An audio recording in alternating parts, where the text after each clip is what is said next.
എനിക്കറിയാവുന്ന സകല ദൈവങ്ങളെയും പ്രാർത്ഥിച്ചുകൊണ്ടാണ് കേട്ടോ ഞാൻ ഈ ഒരു വർക്ക് സ്റ്റാർട്ട് ചെയ്യാൻ വേണ്ടിയിട്ട് എടുത്തത്.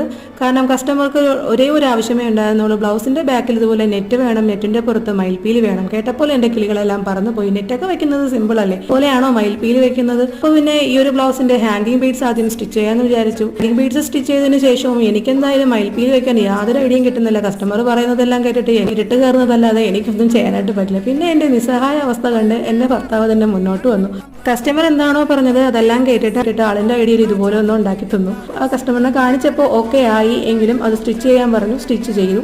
അപ്പോൾ ആളെനിക്ക് ഇതുപോലുള്ള ഹെൽപ്പ് എല്ലാം ചെയ്തു തരാറുണ്ട് കേട്ടോ എൻ്റെ ഈ ഒരു ഡിസൈനിങ് ജേണിയിൽ. അപ്പോൾ ഇതെല്ലാം സ്റ്റിച്ചിങ് എല്ലാം കഴിഞ്ഞിട്ട് കസ്റ്റമറിന് വീണ്ടും ഒരു സജഷൻ, ഈ ഒരു മയിൽപ്പീലിയുടെ കണ്ണിൽ ചെറിയൊരു സ്റ്റോണും കൂടെ വെച്ചാൽ നന്നാവും. അപ്പോൾ ഈ ഒരു ബ്ലൗസിന്റെ സ്ലീവിന്റെ ഡിസൈനിങ് വീഡിയോ ഞാൻ ലോങ് ആയിട്ട് അപ്ലോഡ് ആക്കിയിട്ടുണ്ട്. അപ്പോൾ അത് വേണമെന്നുള്ളവർക്ക് ഇതിന്റെ മുകളിൽ ലിങ്ക് കൊടുത്തേക്കാം. അപ്പോൾ ഈ ഒരു ബ്രൈഡൽ ബ്ലൗസിന്റെ ഡിസൈനിങ് നിങ്ങൾക്ക് ഇഷ്ടപ്പെട്ടിട്ടുണ്ടെങ്കിൽ ലൈക്കും കൂടി ചെയ്തേക്കണേ. അടുത്തൊരു വീഡിയോ ആയിട്ട് നമുക്ക് വീണ്ടും കാണാം.